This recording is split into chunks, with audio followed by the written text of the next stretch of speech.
How long do you normally brew this tea? Like 5 to 6 minutes.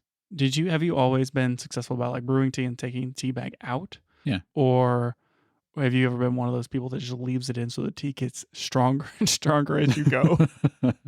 It's like a Hydra or some sort of boss man. battle where you get to like the last sip of tea. It's just pure concentrate. Oh man, no, I have never done that. Yeah, don't recommend that. Yeah, sounds like it. It's one of those things that if people don't tell you, you're like, oh yeah, I just have to leave the tea bag in there.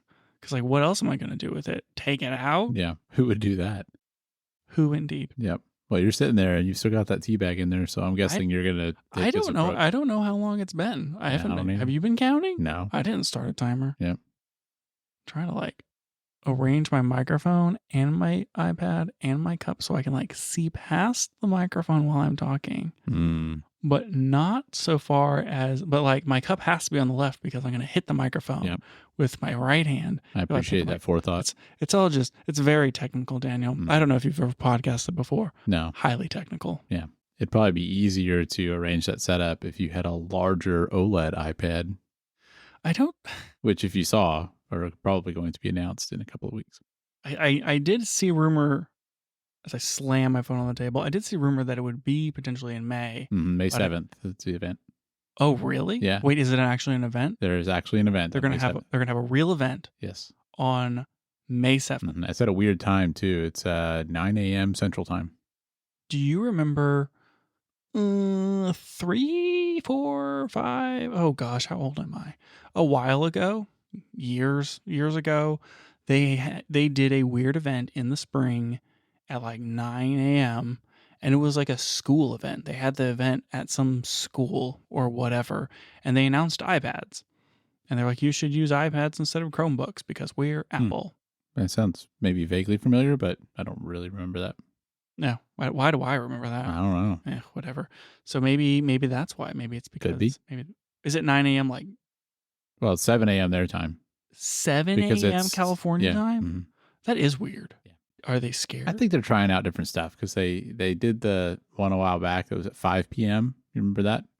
Yeah, I like our time, it was in the evening. But that one was cool because it was like the Halloween thing. Yeah, and that whole 9 yards. I think they're just trying out different time slots, seeing what works for people. And then the old 10 to noon has been tried and true. I don't know what they're trying to do. I don't know either. Okay, so new iPads. What do you think?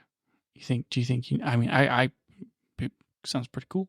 Honestly, I mean, I'm really into the idea of an OLED screen. I've thought that an OLED monitor would be cool. If they came out with an OLED MacBook, I would probably be all in for that. But I don't actually think it would be enough to get me to upgrade the iPad because I love the iPad and I use it quite a bit. But when I think about it, I'm just like, I don't know if what I need on this is a better screen. The screen's pretty good. Yeah. So I think it would have to have something else for me to be interested. You have to go to the 12.9 inch to get the dimming zone screen that's on the new MacBooks, right? Yeah, it's a better screen. Right. Yeah. The screen's pretty good. Mm-hmm. I just want a laminated screen. Mm-hmm. I don't like it whenever, like, if you push on the screen too hard. Not that I'm like shoving my finger into the screen, like that kid that. Oh my god! That kid you knew that broke the phone by shoving the camera into the phone. What happened? No, the kid took like the lens on like that covers up the camera on the back of the phone. Yeah, they broke it because they pushed too hard on it. Yeah, he pushed it into the phone, right? With their like tiny little kid fingers, they shoved on the lens on the back of the phone, broke it. That's the stuff of nightmares. I can't handle that. I'm like, you can do that? Yeah, that's not a failure mode I would have considered. They're so small. It seems like it would take a lot of force. Anyway, I think a laminated screen would be nice. It would. I wonder if it would not work with the pencil. Like, I wonder if that's why they haven't done that. Nah. Samsung does it. Nah. Well, if Samsung can do it, then anyone can do it. Sure. If Samsung can do it, anyone can do it. Yeah. Let's go with that. Yeah, I don't know. I thought that a larger one would be nice, like getting the 12.9 instead. But at the same time, my iPad is kind of my super portable computer. So I think the smaller size is probably better for me. Yeah, it's hard not to deal with the inflation of screen size and wanting more screen. Mm-hmm. Can have to find that sweet spot. I don't know. I feel like I'm happy with my iPad right now, but just to see what they come out with. I mean, it's entirely possible to have some crazy feature that I'm not expecting that I really want. Like, what if it had an SD card slot built in? Be pretty cool. That's not gonna happen. 2 USB ports, 2 USB-C ports would be cool. Yeah, it might be cool. Into that, and it would be cool if it folded in half. Okay, I think if it folded in half, I'd be in. Oh yeah, like that'd be cool. I want to hold it like a book. Mm-hmm. Yeah, that's what it would take. Calling it now. If they release a folding one, I'll consider buying it. Okay, all right. I have a pre-show. What do you got? This whole thing with iPads. Yeah, pre-show. Pre-show. Mm-hmm. So play the first. May not even make it in. What? It's good stuff, Daniel. Just like that monitor discussion the other day. Geez, the top secret monitor, the lost monitor discussion. Yep. You're gonna have to get a second intro and then put it on the button on your thing over there, so that we can have the pre-show, and then we can have the pre-show, and then we can have the show. I kind of like that idea. Okay, I've been practicing this one. Daniel, no cap, Sigma is slang. We had that person. So a few weeks ago, we mentioned no cap, and we were way off about what that meant. And I said, if somebody knows what this means, then let us know. And somebody let us know. Somebody told us what it meant. So why you're surprised? I'm assuming you are using it the correct way. Oh, yeah. So tell me what this Sigma slang is. I don't know what it means. I just know that someone could say, Daniel, you're Sigma. And they're not talking about the camera company. Really? No cap. See, I did it again.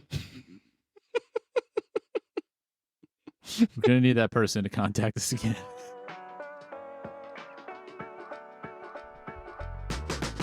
Welcome back to the Camera Gear Podcast. I'm Daniel. And I'm Lucas. And we're here today to talk about the gear, software, and techniques we use to shoot photos and video. All right, locked in, clutch out. Yeah. What are we talking about today? Well, I think we want to talk about the Blackmagic NAB event, but I feel like since you just mentioned Sigma, we should briefly mention that there was some interesting news recently that Canon's opened up the RF mount. Daniel, are you sure it's not April 1st? I'm pretty sure. Let me check real quick. Nope. Not April 1st. I still don't believe you. I am maintaining my stance. Canon is never opening up the RF mount. Well, Petapixel would disagree with you.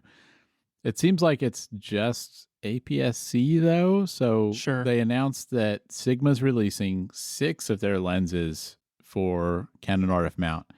One of them is that 18-50 that I just bought for Fuji. Mm-hmm. I know that a couple of primes and maybe one other zoom. I know that I already looked at the list when you sent that to me. I was like, oh, I should see what lenses these are.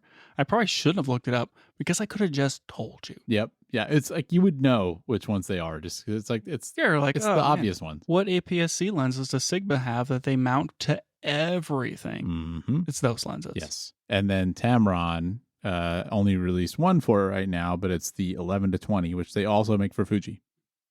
I'm sure we're but moments away from the 17-70 yeah, coming to an R50 near you. Yes.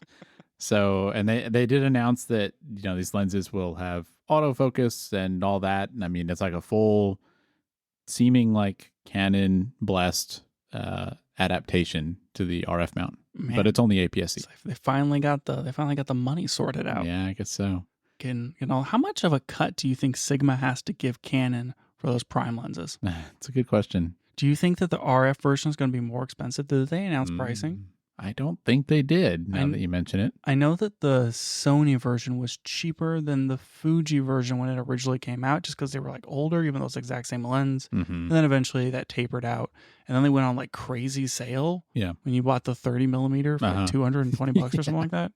Ridiculous. I wonder though if this current deal is just limited to APS-C right now, because Canon doesn't really have very many APS-C RF mount lenses, and we've said that was kind of a weak point of the APS-C RF mount cameras like the R50. I think that if of anything that was going to come to our mount, having these exact lenses is great. Yeah. If you're shooting on an R10 or an R50 and you just want cheap, good glass, that the 10 to, what is it, 11 to 20? Mm-hmm. The 11 to 20 is good. Those 3 primes are very good. The 23, the 30, and the 56, all Yep. 1.4. Great primes. And what's the third one that they're doing? They have like a standard zoom or something? Well, the Sigma has the 18 to 50. The 18 to 50, right? The 18 to 50 are all very small, compact, great APS-C lenses. It's, having those open up where you can buy a prime and a zoom for less than $1,000. Mm-hmm. That's great. Yeah. That'll pair perfectly with an R50 and make that a nice camera option for somebody. Well, they can go in and get an 18 to 55 or 18 to 50 2.8 lens Mm-hmm. and an R50 for what, $1,100 or something. What's the more expensive one? Is it the R7 or the R8 that I'm thinking of? The pricing is R10, R8, R7. R7 is the most expensive. Well, but one of them is the R8 is full frame. The R8 is full frame. It's $1,500, and the the R7's like $1,700 and it's APS-C. Yeah. So I guess I was thinking of the R7. I mean, even like that higher end camera, Mm-hmm. these seem like good lens options for that. Yeah. And you can get, camera, like the R7 right now is $1,400.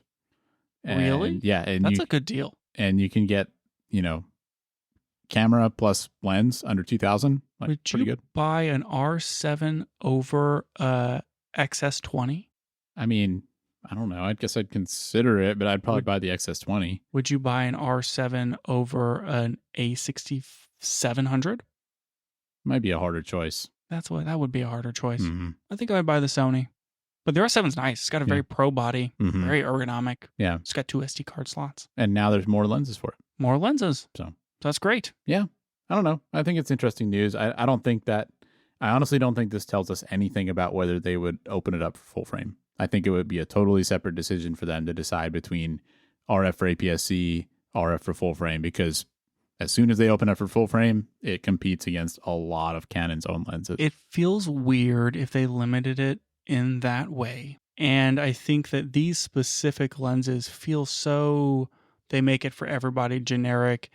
There's not a ton of APS-C cameras, and so those are obviously going to be the first ones that they kind of push to other mounts type lenses. I don't know.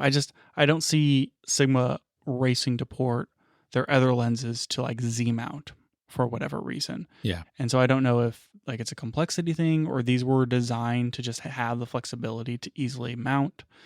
So maybe it's an engineering thing for Sigma, Sure, and less of a deal thing with Canon. Who knows? Yeah, could be. It is interesting that Tamron seemed to be less ready. Mm-hmm. Like, yeah, it's almost the 17 to 70 would have been such an obvious lens to have. Yeah, I would have thought that they would have gone for that one first rather than the 11 to 20. 11. That one's 11 to 20? Yes, that's the But the Sigma's 10 to 20. Well, yeah, I mean, They're different ranges. Yeah. I think they are, but the Tamron one is definitely 11 to 20. That's right. Yeah. I mean, it makes sense with the Sigma thing because it's like, you have the Tamron one for the wide angle zoom and then the Sigma as standard zoom. So like they actually work together pretty well. Yeah, for sure. I don't know. Interesting though. I was going to mention one more thing on this, and I don't remember what it was. So I'm sure it was a very insightful thought. it was mostly snarky, I think. A little snide, a little backhanded. Well, I'm sure you'll remember it when you're in the shower later. It's always how it goes with those witty retorts. I'll show them. Anyway, this is the Blackmagic episode, right? Yeah, it is. Like, we're not even talking about camera brands. I didn't even put Blackmagic down on my camera brand list rundown. It's really shameful. Maybe we should have talked about that. It's because they're not a camera company in general. They're a post-production company. Yeah. And they just make cameras for the post-production process. And that's kind of how it seems. If you hear them talk about it, that's what it sounds like. I mean, it's that's what their CEOs seem to say. Sure is. But yeah, we kind of teased people a couple weeks ago because we talked of it. We said we're going to give a teaser for this Blackmagic event. And then we talked about it for 20 minutes. Did we really? It was 17, but yes. And we were like, this isn't even a thing, and we're not really talking about it. And then we said we're not really talking about it for 17 minutes. What if we don't even have 17 minutes today on this topic? That would be embarrassing, but I kind of doubt that's going to be the case. I forgot to even start a timer. Let me go ahead and do that. Okay. So Blackmagic had an event like a month ago at this point. Yep. And everyone's already heard everything about it. No one cares. That's probably right. We probably shouldn't even bother talking about it. Shouldn't even bother talking about it. So do you want to talk about the cameras first, since it is the Camera Gear podcast? Do you want to talk about some of the software? Do you want to talk about the little micro color grading board? I want to talk about all of these things. Okay. It's just a matter of figuring out the order. Okay, so like this color grading board thing, like you know those tools that they have where it's got the little like you know how they have the mice with the little thumb ball on them? Yeah. Like that, with the little balls and then like the little levers and the buttons, and then it's essentially a color grading keyboard. Yes. They have a couple of different versions of it, right? Because they have like a little speed editor thing that's sort of like a regular keyboard with a jog wheel, and they've got like 3 versions of these things, and then they just announced a new one. They just announced a new one, and it's the new one. It replaces the smallest one, and their concept here is that this has everything you need to replace your keyboard when you're color grading. Yeah. Like you shouldn't even need a keyboard because it can do all the things your keyboard can do. And the new one has twice as many buttons, 34 versus 17. And they also made it low profile, like the buttons and stuff don't stick up as much out of the frame. And I think part of that is like so you can throw it in your backpack somewhere. Yeah. Apparently they had this thing done like 8 months ago, and they were like, we don't like the buttons, don't like the LEDs. Do it again. I respect that. Yeah. I was gonna say that's the kind of company I want to buy stuff from. I know, right? They're like, look how good these buttons are. Yep. They're real big buttons. They don't tilt at all. It goes down uniform.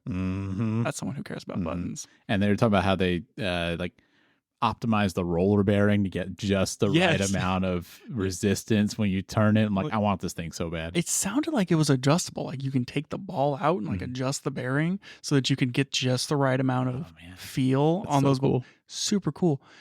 It has 2 shift buttons on it. So while it has like 34 or 38 buttons, each of those buttons can have 3 functions.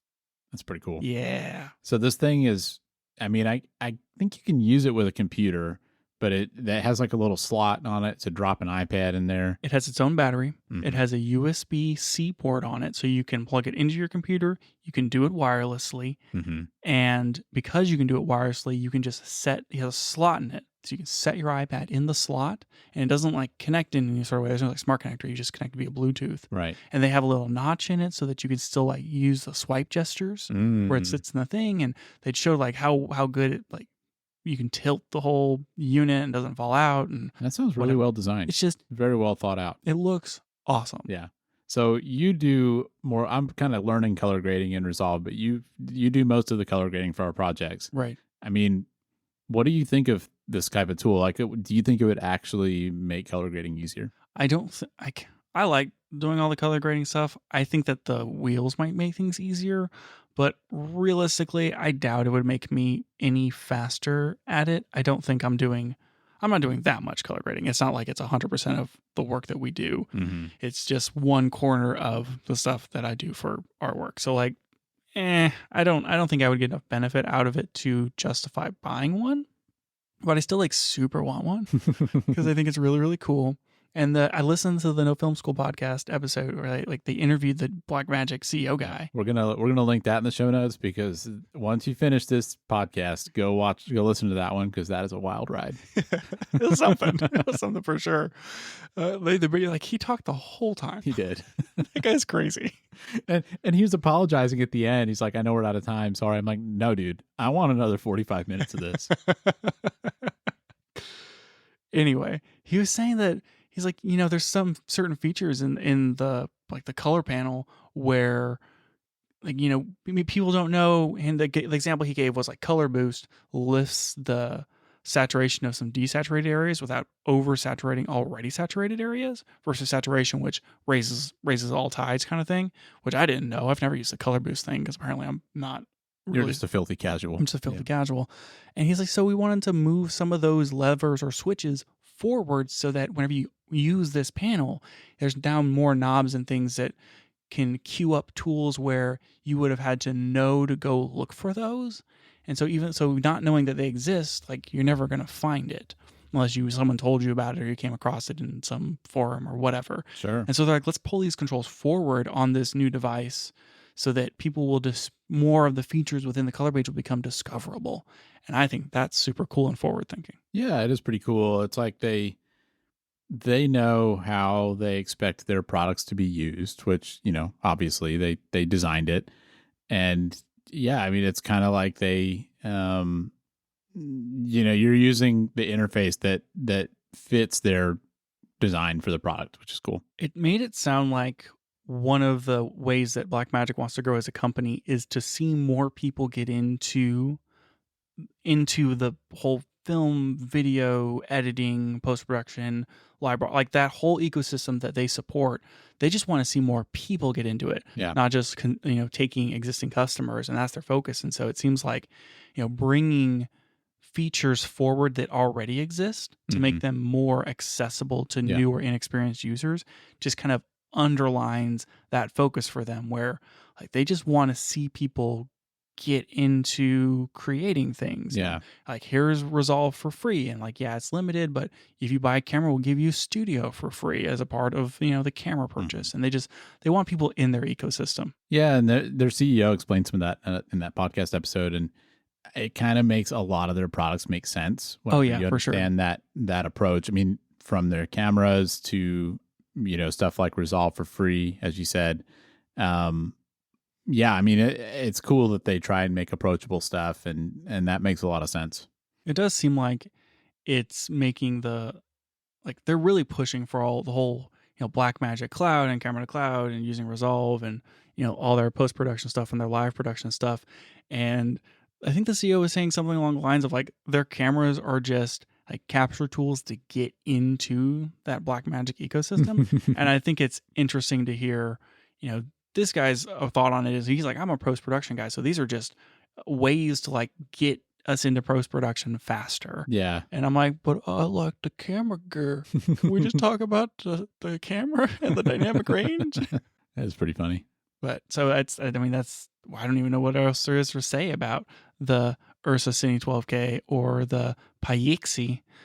They're just ways to get footage. It's really just like a black box that just gives you footage out that you can play with in Resolve. Yeah, that's the only Blackmagic box. Indeed. Yep. So that's our episode on the Blackmagic event. All right, we did it. All right, we got to talk about these cameras though.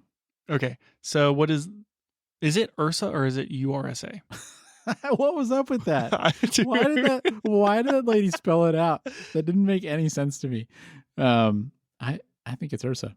Yeah, let's go with that. I think it's URSA. So it feels like Blackmagic just cares so much about resolution, and I don't know why they push the resolution so much. I wonder if it's just the thing that they can most easily compete on. I think it's important. I think having a high resolution sensor that you can then downsample into your final delivery, being able to crop, I think all of that's important. I do still think that there's a trade-off to high resolution.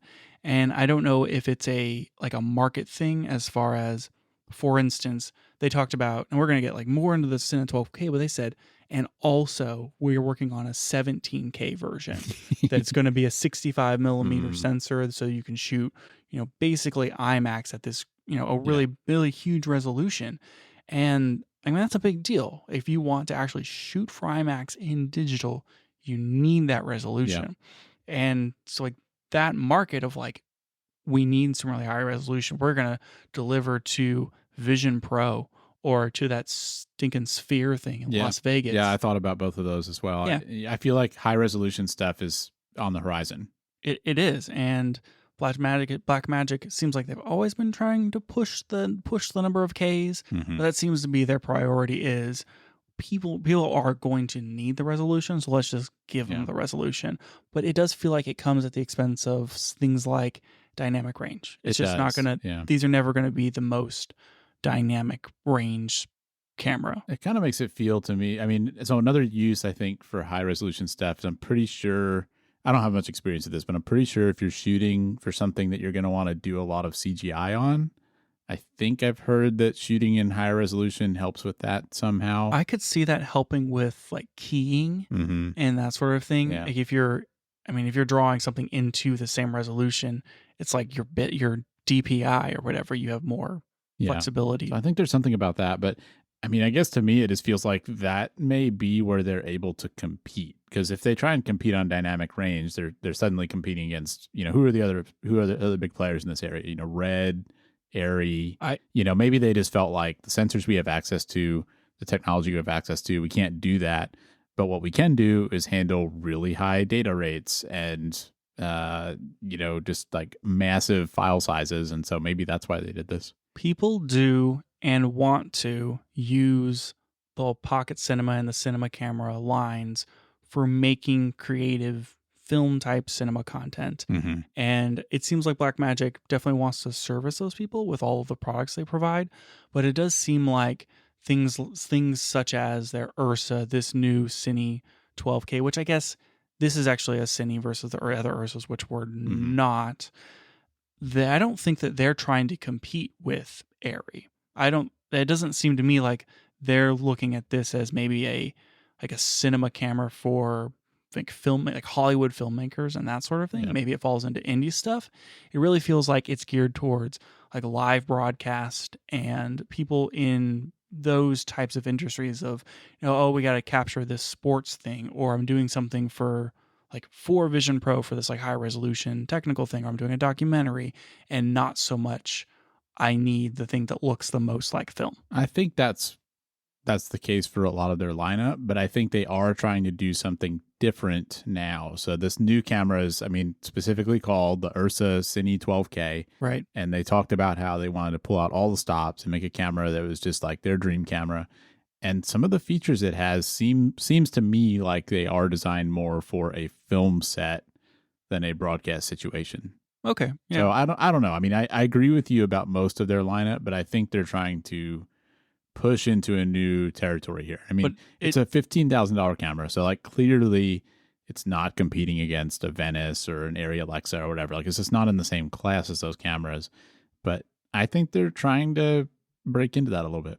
It does feel like they are gearing this still towards their post-production cloud system. Yeah, for sure. Like the way that they talk about this new URSA Cine 12K camera, and like they have that what was it, like an 8 terabyte data module in there, and they built that as this concept of like, we want to be able to record locally really fast, but also to cache it so that it can just upload to the proxies out to the cloud, so that you can then start post producing, while you're doing stuff, which makes it sound like it's for live events or sports or that sort of thing, and where you maybe you're going to punch in or do replays or whatever. But you are right. They have it has 2 screens, and it has a screen over here for the focus puller, and then it has a screen over here for setting your settings. And then they built this crazy viewfinder EVF. Electronic viewfinder. I could not get those words out. It's like super high resolution, and it's like $1,500, and it's a super cool thing. So like, you're right, they are gearing it towards you can use it for cinema stuff, but it still just feels like maybe that's a secondary priority. Yeah. Well, their whole all this time they've been doing broadcast stuff, and like you said, all their software is kind of designed in that direction. And it's like at their foundation, that's what their company has been. And so if I think about a company like that, what would their, higher end cinema camera look like? I guess it looks exactly like I would have expected given that history, but I still think they're trying to, kind of expand their reach a little bit. Yeah, that makes sense. Whenever they said, what if money was no object? We're just going to make the craziest camera we can. I was shocked that it was only $16,500. Yeah, me too. But it was kind of funny because it's like, I can see how Blackmagic would think that's a lot of money. Yep. Because that is more expensive than just about anything else they make. It seems like a pretty crazy camera. We talked about how it's 12K. We did not mention that it's full frame 3x2. Yep. Yeah, and you can shoot open gate. You can shoot anamorphic. It gives you a lot of flexibility on that. You're pulling 16 bits or 16-bit depth off of that sensor. So in linear RAW, it can do 16 stops of dynamic range, though I do believe that it's going to pull 12-bit Blackmagic RAW, which I think is a logarithmic RAW, not a linear RAW, which should be slightly smaller than like a linear 12-bit or Yeah. a linear 16-bit RAW. But you can do the full 12K, and then they have a lot of different modes so that you can shoot in like a Super 35, or you can shoot in an 8K, or you can shoot in a 4x3, or you can shoot in scope. Yeah. And like different, and all the different resolutions have different frame rate limitations. I think that if you're going to shoot in like full 12K, it's like 30 or 32 frames per second or something like that. Yeah, somewhere in that range. It's just enough. Like that's if you're doing the full sensor. Yeah, that's like if you're doing full sensor, full resolution. But if you start bringing it down and you're going to shoot like, say you shoot in scope, like 2.4 to 1, 8K, you can get like 244 frames per second. Which is pretty fast. It's pretty fast, yeah. And I think you can also shoot like in a 4K, 8K, or 12K mode, right, and still get full sensor, no cropping. So they're doing something in the camera to allow that. That reminds me a lot of like what Sony was doing with the Murano with their XOCN thing. It makes me raise an eyebrow when camera companies say, here's a 12K sensor and we're going to let you shoot 4K full width off that sensor to RAW. Yeah, it makes you wonder what's happening. Is it pixel binning? Is it oversampling? What's it doing in the camera versus is it actually giving me RAW? What does that look like? Yeah. I think that pipeline still, that question is still out there until we start seeing footage and people start testing it. We're not going to really know what it's doing. Yep. But my Blackmagic doesn't seem to get into that level of detail with a lot of their stuff. Like they're not advertising things like the what's that word? The pixel pitch and all that sort of stuff on their sensor. And I mean, it's funny that in like listening to that No Film School podcast, it like really reveals a lot about where the CEO's mind is at, because he's just not. He's a product guy, but he's not like a camera guy, and so he just isn't thinking about, we want to see all these sensor details. Versus, they're just like, oh, it's 12K. Yep. What more do you want? It's got 13 stops of dynamic range. I think they did the one thing I can remember about stuff like pixel pitch is that, so they announced this 12K camera. It's about $15,000, right. And then they at the very end they said we're also working on a 17K version that I think is almost the same. I think it doesn't have the ND filters, but otherwise it's almost the same. And I think he did say that one has the same pixel pitch as the 12K sensor, but it's just a physically much larger sensor. Okay, yeah, so it's just more sensor, more sensor. Anywho, so you have all the modes similar to basically every other Blackmagic camera. The rolling shutter is like, okay, I think it's maybe like 25 milliseconds in some of the high resolution modes. Drops down to like 15 in some of the faster resolution modes. One of their weak points is rolling shutter. Yeah, it's interesting thing. I assume that these cameras will do it because a lot of what Blackmagic likes to tout is, we're just going to give you all the things so you can do all your post-production stuff. And so with these Blackmagic RAW files, they give you sidecar files that has things like gyro data and et cetera, kind of like how on a Sony you can get the gyro data and do like stabilization. And you can feed that stuff back into Blackmagic DaVinci Resolve, and you can correct for rolling shutter using the gyro data from the camera. That's pretty cool. And it's like pretty effective.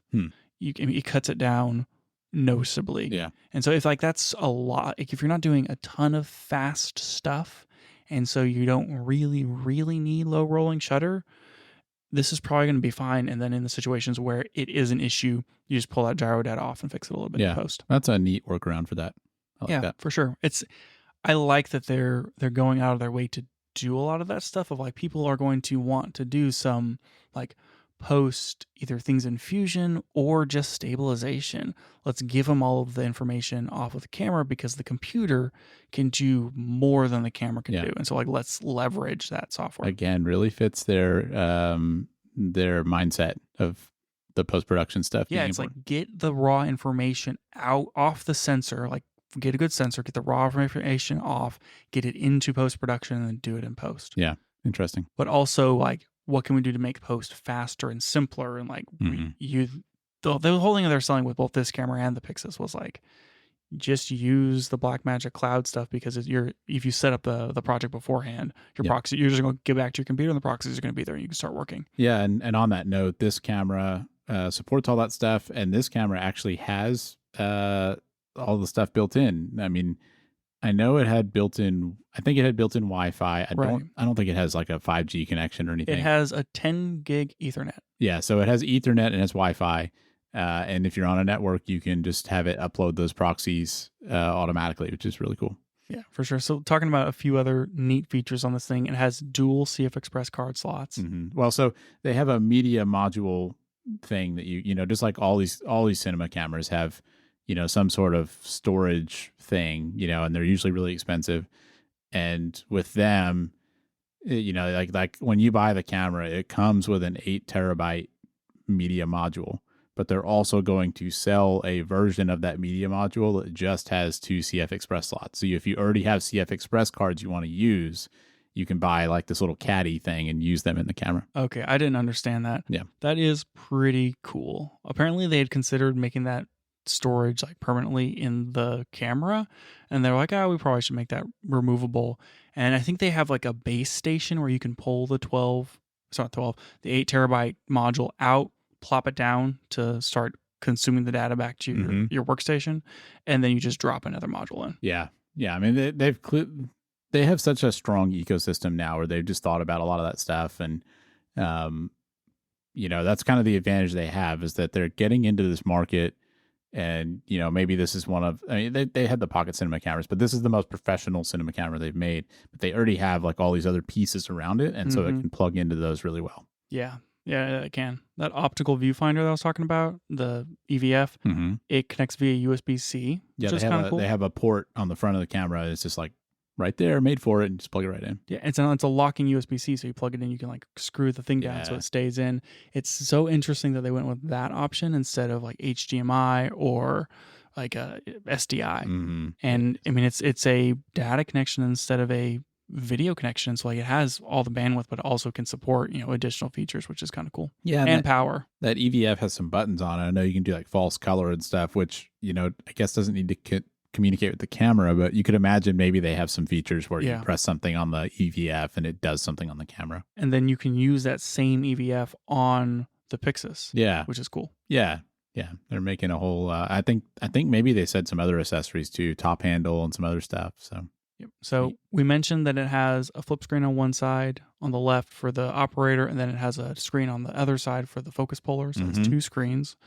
It has built-in NDs, which are 2, 4, and 6 stops, and those are just optical NDs. Did you notice that they made a point?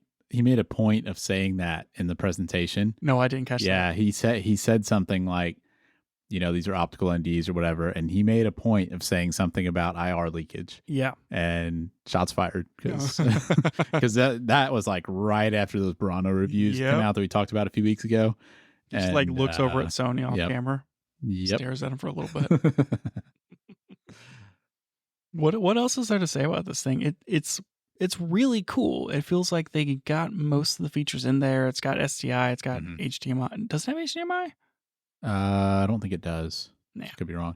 You know, I feel like we'll have to wait and see reviews, but they made a point of saying that they really worked with people in the film industry, you know, and people that work on sets to try and understand what they needed.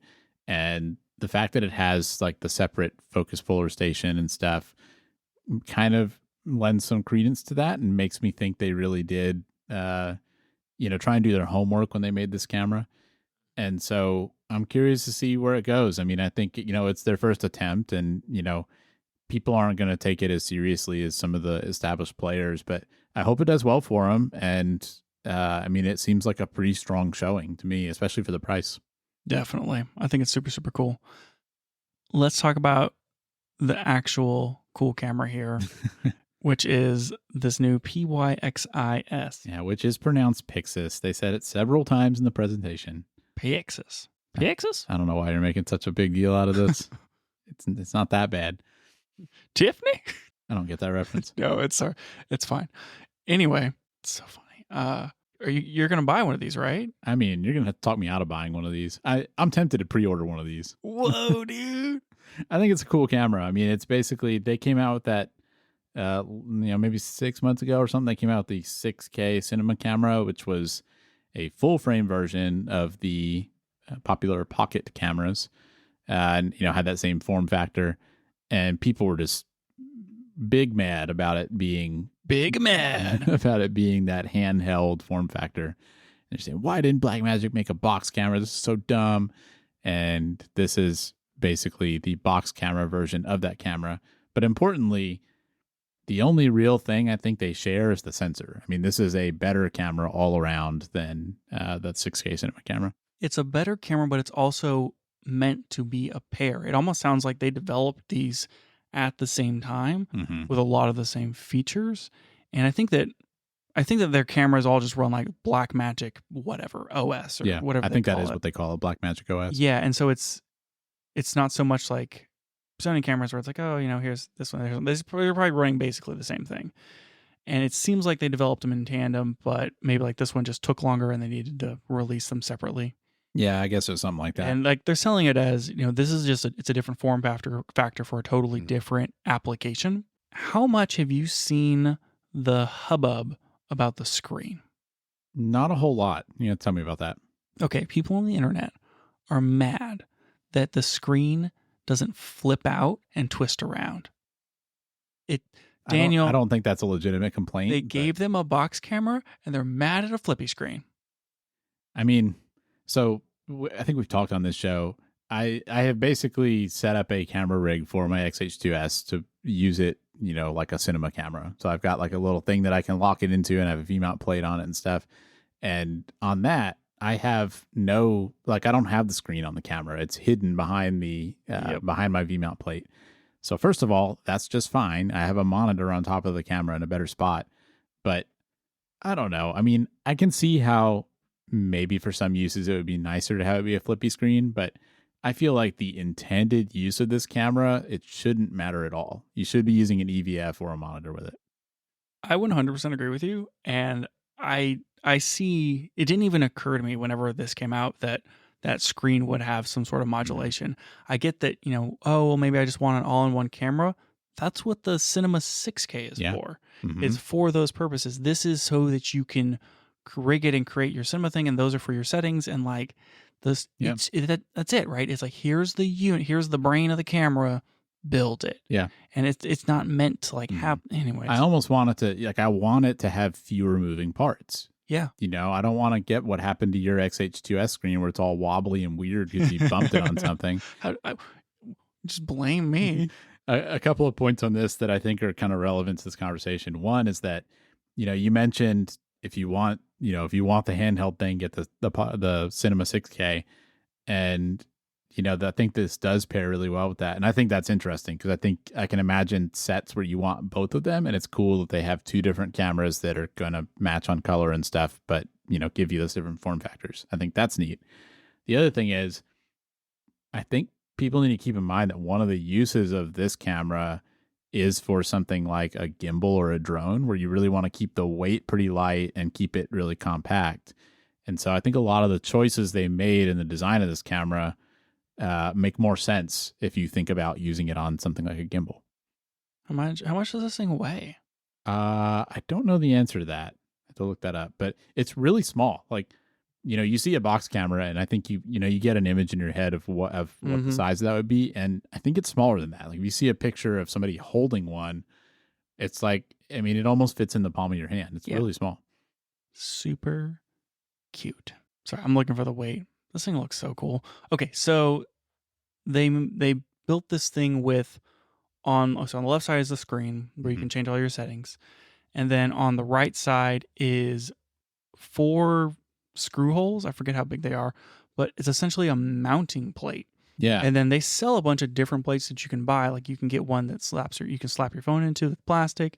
You can get a machined aluminum one that has a Rosetta mount on it so that you can mount your fancy wooden handle with your start stop button. Or you can just make your own. Yeah. And they said they were going to have the exact dimensions and in the manual or something so that you could just like CNC your own plate. Just super cool. Awesome. Super awesome.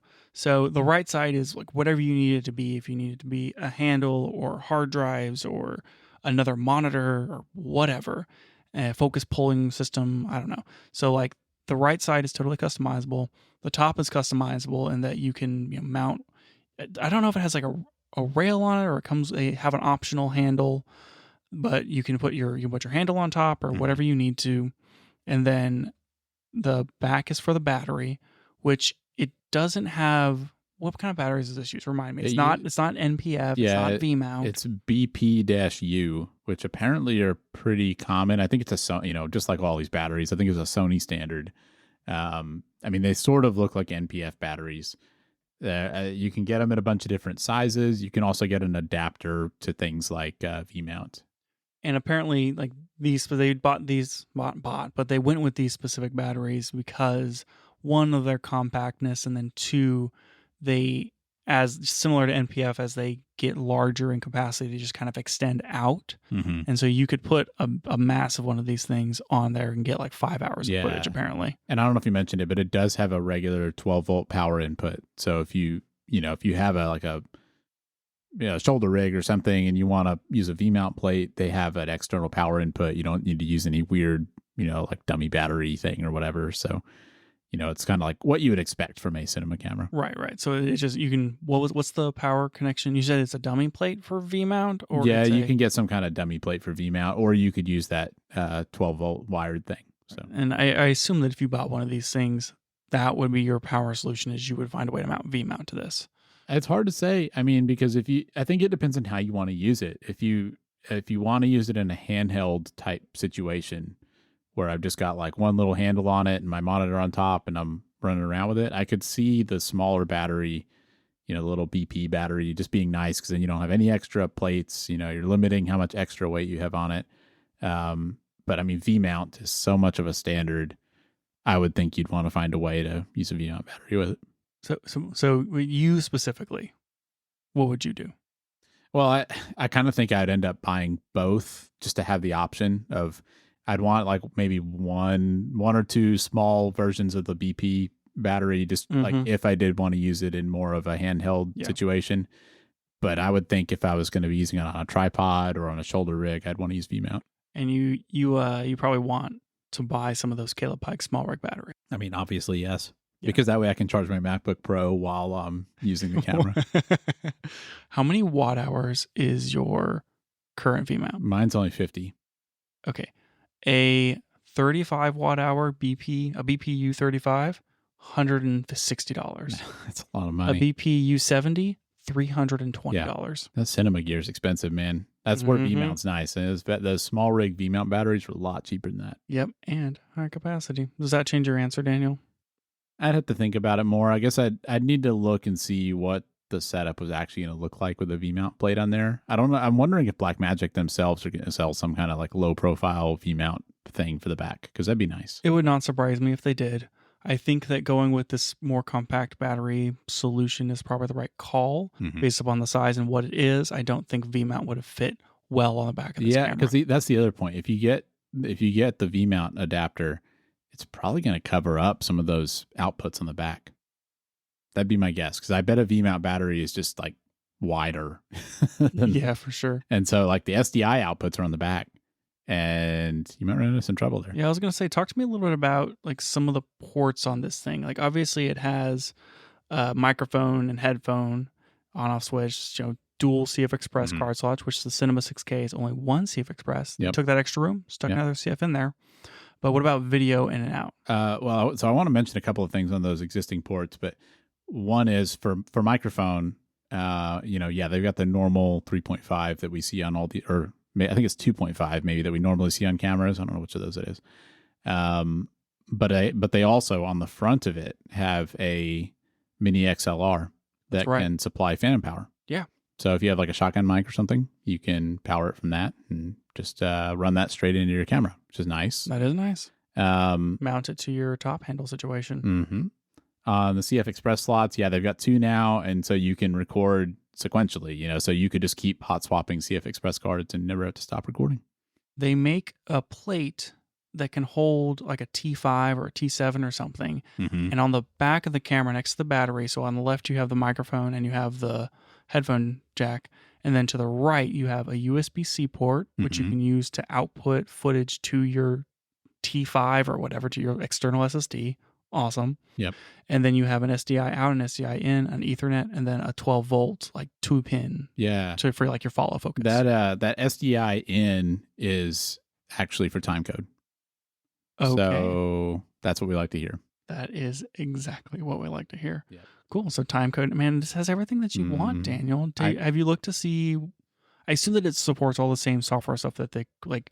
We shoot with URSAs sometimes, and so I assume that has all the same features. Which I can't remember if those have like false color and stuff built in. Yeah, I don't think they do. You know, normally that kind of stuff you'd do on your monitor. And I guess that to that point, it probably does. It doesn't matter that this doesn't support necessarily all that. Like it does have focus peaking, but you have to buy a monitor for this. Yeah. So just get a monitor that has the features that you want. That's what I think. You know, because their EVF works with it, as we said, and that has all that stuff. The advantage of a modular camera is you get to pick the parts that you want, and it will work. Yep. I think that Portkey announced a new software update to their monitors that has some features where you can adjust like settings for certain cameras.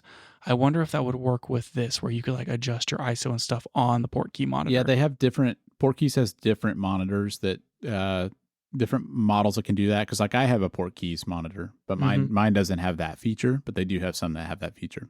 But will yours have the feature after they do the software update? I don't think so. Have you heard about the software? I have heard about the software update, and I need to get it for mine because I think they just improved the interface and stuff. But I thought it was just like a different line that supported that stuff. I could be wrong, but that would be interesting. It would be pretty cool. I mean, I assume that you would buy another monitor. I mean, with this camera, I was going to say, you know, a notable thing that it doesn't have is HDMI. And, you know, if somebody's thinking about this camera and they, you know, have already been using mirrorless cameras and already have monitor or whatever, you know, all the monitors that you and I have used are just HDMI, and we've never really needed to buy one that supported SDI because we haven't had any cameras that supported SDI. Right. Oh, yeah. So you don't have an SDI monitor. Yeah. So I don't have an SDI monitor. The Ninja, you can buy an adapter for the Ninja that lets it support SDI, but you know, this Ninja's kind of heavy, and I don't really think it's a great monitor, so that's kind of not ideal. But yeah, I mean, I think most people that were going to buy this camera, if it's your first cinema camera, you would probably need to buy some type of SDI monitoring solution. Whenever I shoot on my XH2S, it is nice sometimes. And I know for video, it doesn't really matter because if you're not going to shoot high frame rate, you don't need to see all the frames. But having like 120 frame per second or 240 refresh rate through the EVF is really nice. 12G SDI can support 4K 60. Would you get a 4K 60 monitor, Daniel? Most of the little on-camera ones aren't, you know, that most of them are not 4K. I mean, typically you just see 1080p. But even the one on the on this camera itself is just a 1080p screen. But you would find and get a 4K one, right?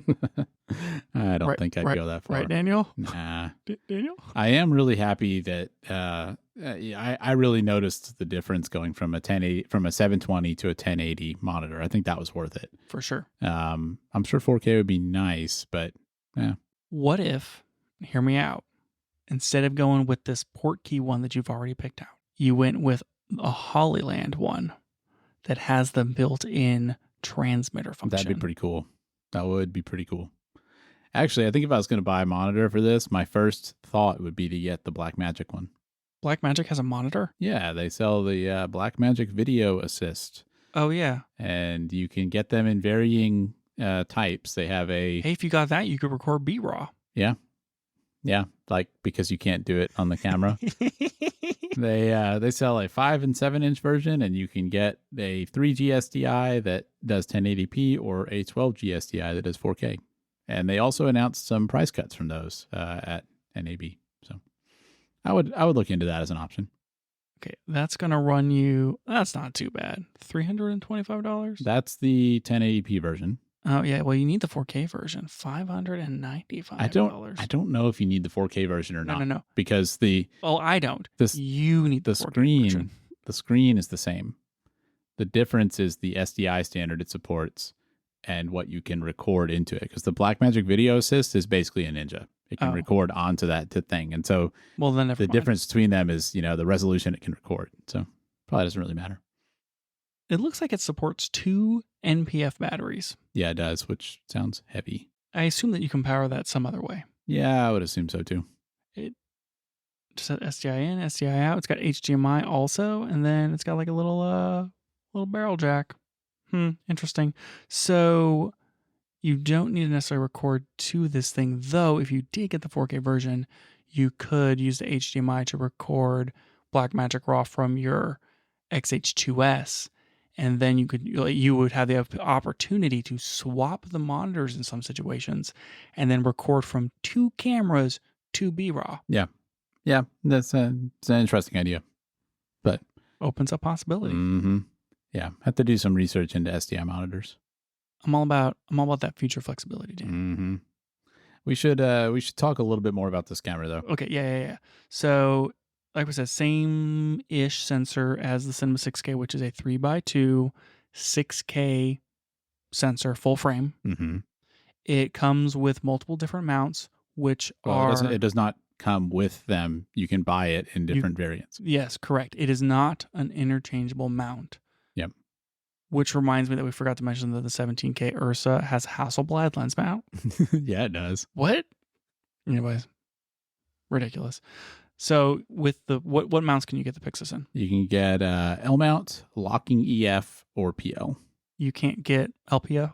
LPL? Yeah. I don't think so. So you can only get the EF and locking, but you can't get the PL and locking. Apparently, yeah. Well, that's dumb.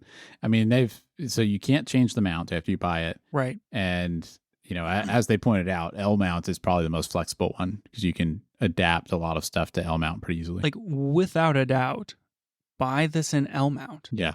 Unless you have, I don't know, a bunch of like Cook Cine lenses or something that are all EF and you know that you're only going to use it with EF or you're only going to use it with PL.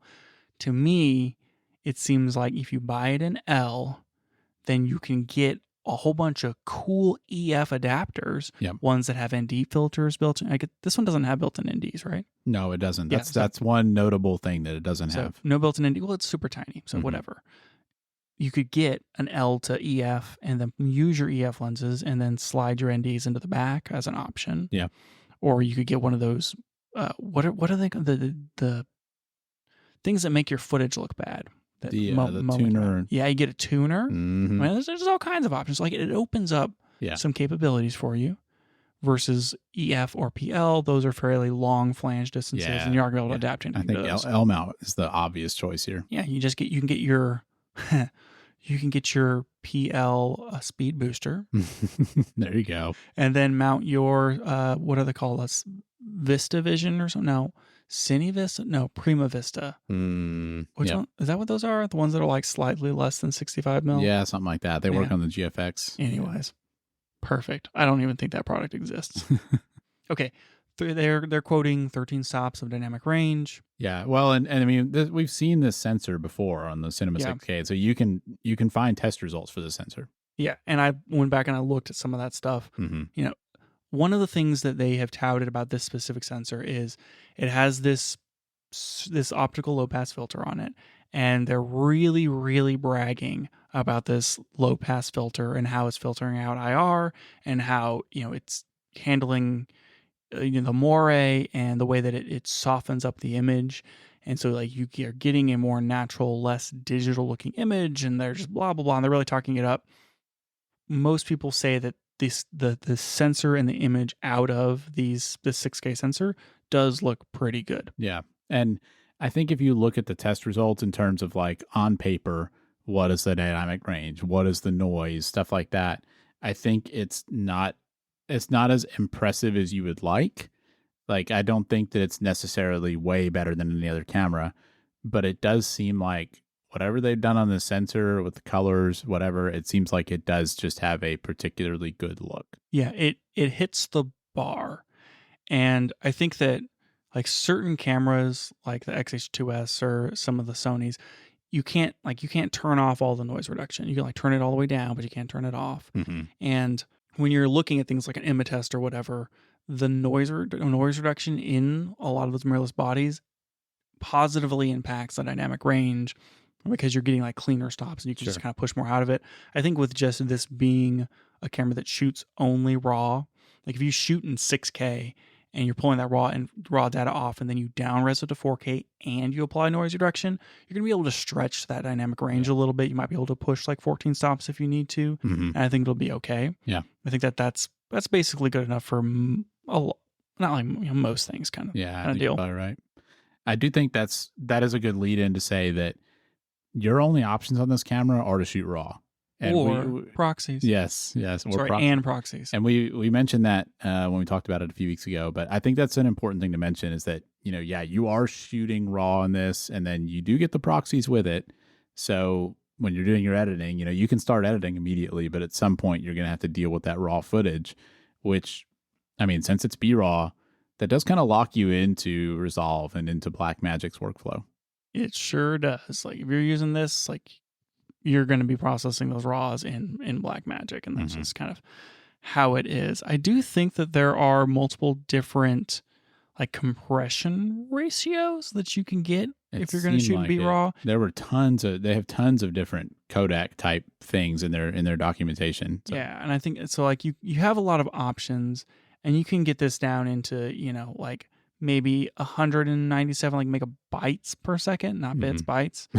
And it'll push this thing into like the 1,000 megabytes or 323 or whatever. I haven't looked at like all the necessarily codecs. Actually, here it is. So like 30 frames per second. It's going to be like 65 megabytes all the way up to like 323. Yeah. You're going to be using a lot of space with this camera. Like shooting to an SSD is probably not a bad idea. But, the trade-off, obviously, is that when you have RAW, you can adjust the ISO after you shoot. You can adjust the white balance, and you just generally have more latitude with the footage. So I think, I think you definitely get advantages to it. And that's why they're leaning on the proxy thing, too, is like, get those proxies in there, work with the proxy, and then use the RAW to get that final image out. This is not something that you're just shooting to have the footage. Like, you're not going to take it on your family vacation kind of thing. Yeah, and you're probably not generally going to use something like this for, I just need to quickly shoot some footage of this event. We're going to post it on social media that night. You could do that, but that's not really what it's made for. Unless you were doing it live, and then that is what it's made for. But it is clearly built for a post-production workflow. Yeah, I think so. Does the Blackmagic, sorry to interrupt, does the Blackmagic Video Assist do H.265 encoding? I tried to figure that out, and I couldn't quite figure that out. Okay. So maybe. And that would be another interesting reason to choose that if it did. Mm-hmm. But, could also use the Ninja for that, because the Ninja can do H.265. Sure. I was going to say, all the things that this camera has, I know you didn't really get this experience because you were busy during this event, and I just spoiled it all for you because I was excited. But when I was watching this, I honestly thought this camera was going to be $5,000. Like when they were going through it and, this is what it can do. And, we've got all these, Cinema Pro features and stuff. It was very surprising to me that they announced this at $3,000. It's a very good price. It's extremely competitive. Because the Cinema 6K, the handheld version, is like $2,600 or something. Mm-hmm. And in a lot of ways, this seems way more premium than that camera. Just in terms of, anytime you make something for cinema, it's just more expensive. But this legitimately seems like a really good camera, and I thought the price was surprisingly low. I would say, or it's fair to say that the expense for this camera is in that it's not complete when you buy it. Mm-hmm. Like you can have the camera, but you have to get a monitor or an EVF, and you have to get probably going to want to get some way to hold it. Mm-hmm. And you're going to need like the cables and it's batteries and all this stuff. Like it doesn't even come with batteries. Mm-hmm. So like, yeah, it's cheaper, but really out the door, it's hard to imagine spending less than $4,000. Yeah, I agree with that. And even that's probably a pretty, that's a pretty hopeful price to get out for an extra $1,000. Like, it can add up. Yeah, it's gonna add up quick.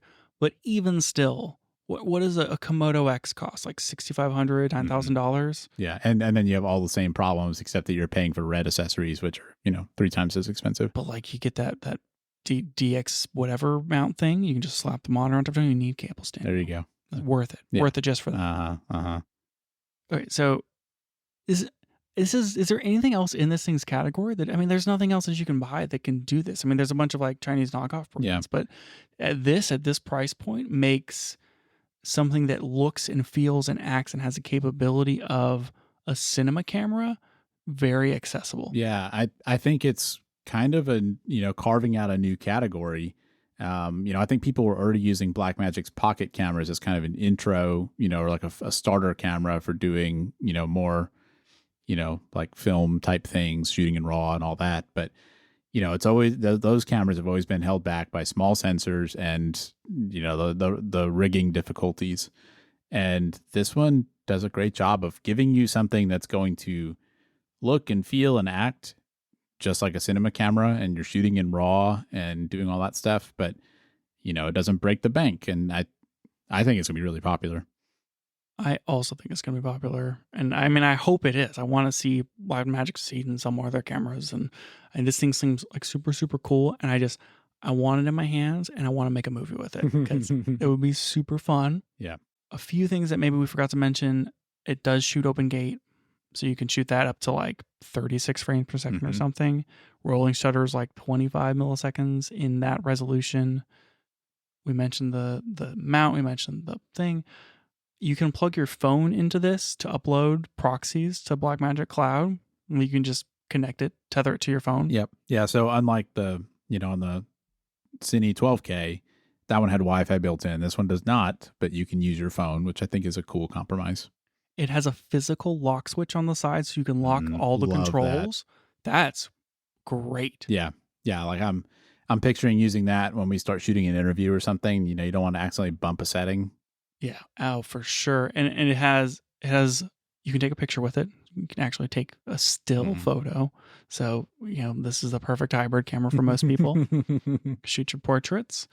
It has physical controls for all your stuff. Like it has a wheel for the iris or the aperture. It has an dedicated ISO, shutter speed, white balance button, high frame rate button. I don't necessarily know what else there is to really dive into. I mean, we've talked about basically most of the ports. We talked about the XLR, but we don't really know too much about the preamps on this thing. Though, if you ask Blackmagic, they would probably tell you it could replace your zoom. I'm sure they would. Whatever. I can't remember if it has autofocus. I think it might. I believe it does, but pretty simply. I mean, you're not going to get Sony level tracking autofocus, but if you were on a film set and you wanted to quickly get close to the right focus, I think you might be able to do some kind of back button autofocus type setup. Yeah, I think that's exactly what it is. It's like you can hit the button, it'll zip in, and then you'll manual focus to do your critical focus, that sort of thing. Which, I mean, that's more than you need on a camera like this. Like even if it was full manual, I think that'd be acceptable. So you've already pre-ordered this camera. I mean, my first question is, what does that look like for you? Like, what does that workflow look like? I mean, where do you see yourself shooting in Blackmagic RAW, and how are you going to deal with it? Well, that's the struggle with this camera is the RAW aspect of it, because we shoot like interview projects. We make some fairly short videos, but we try and produce the pretty high level of quality.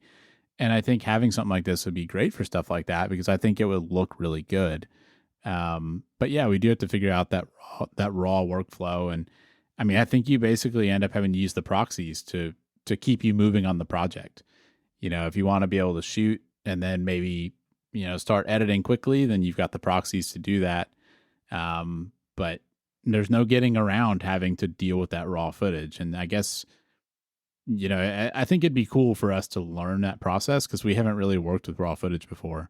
But I think you just end up dealing with it later in the process. Like you use the proxies all at the beginning, all while you're cutting and stuff. And I really think maybe more while you're doing, like color grading and finalization would be when you would actually mess with those raw files. You just swap them in. I think that I've done very little with dealing with raw, and I have a Ninja, so I can grab like ProRes RAW, but Blackmagic doesn't support ProRes RAW. Yeah. And so I can't learn how to do that in DaVinci Resolve.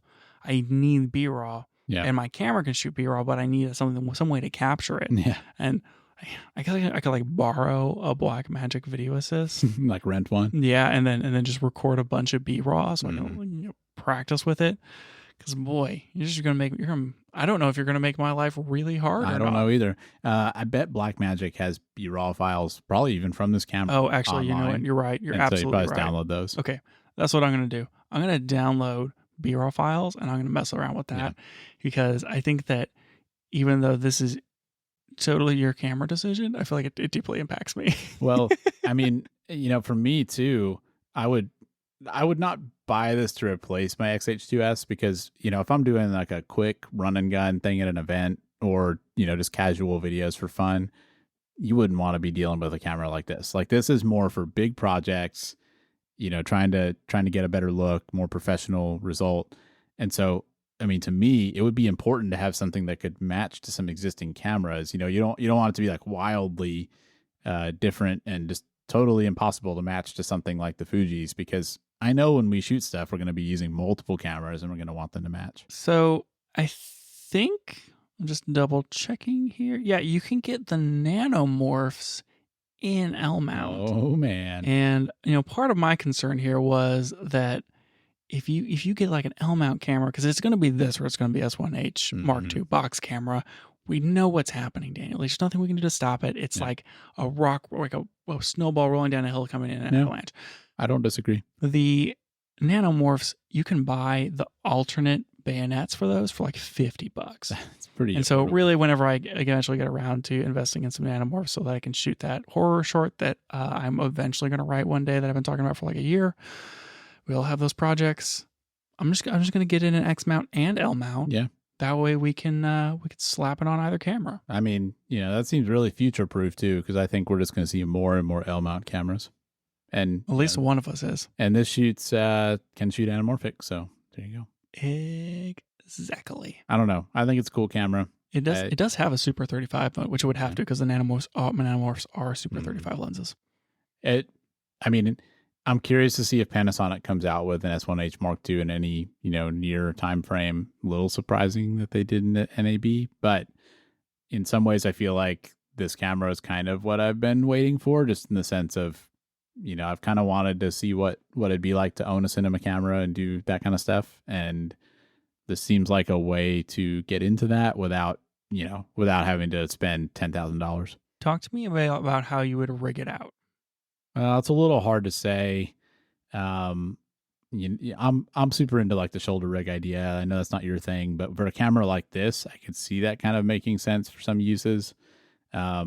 But I kind of think the most useful thing would be sort of how I have the XH2S, where I've got a thing that can be used handheld if you wanted to, get some handheld moving shots, but really is made to mount easily on a tripod. I mean, that feels like that covers most of the. You got the plate on the bottom. You got V-mount accessory on the back. Mm-hmm. You're going to go with some sort of handle on the side. I think probably so, just so you have some way to hold it. You have that wooden handle, but that wooden handle is a left handle. Yeah. You'd have to get the right handle version with the button, or the one that has the S.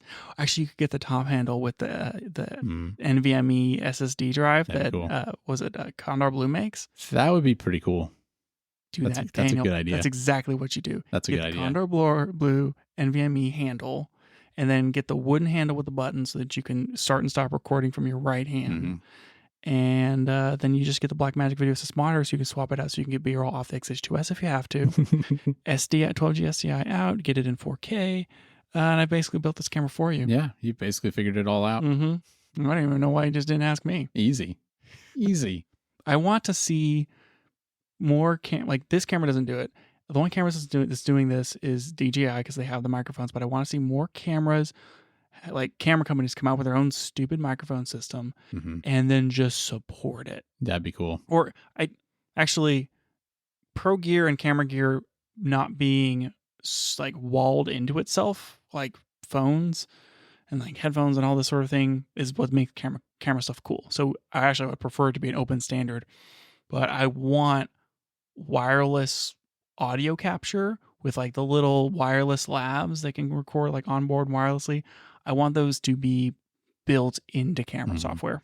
I did appreciate that they included a regular I think it's 3.5 millimeter microphone jack on this camera, in addition to the mini XLR. Right. Because they realize that some people are going to want to use this with something like a Rode Wireless Pro. Yeah, exactly. And it's cool that you don't need like, some weird adapter setup to do.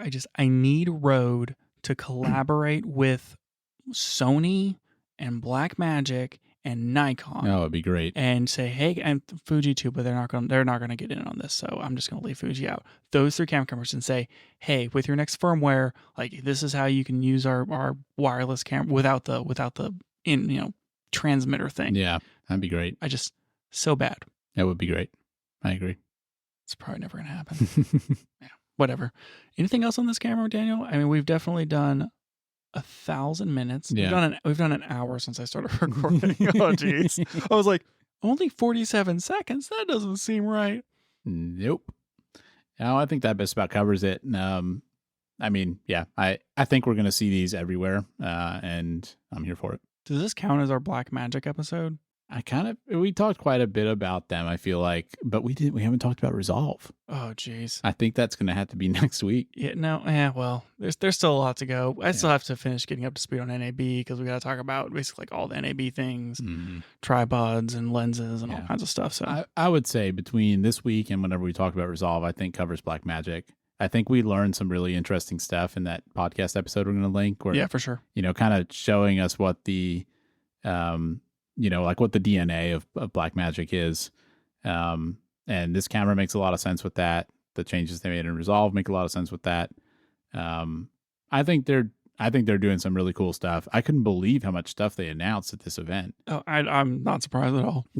I mean, it's just nonstop new products. And, we just talked about a few of the cameras that were really interesting, but they're doing a lot of stuff over there. They sure are. Yeah. It's cool. Well, so we got to finish up the Leica Pentax episode, and then we'll probably talk more about Blackmagic, and I think that'll end our camera series. Yeah, I think so.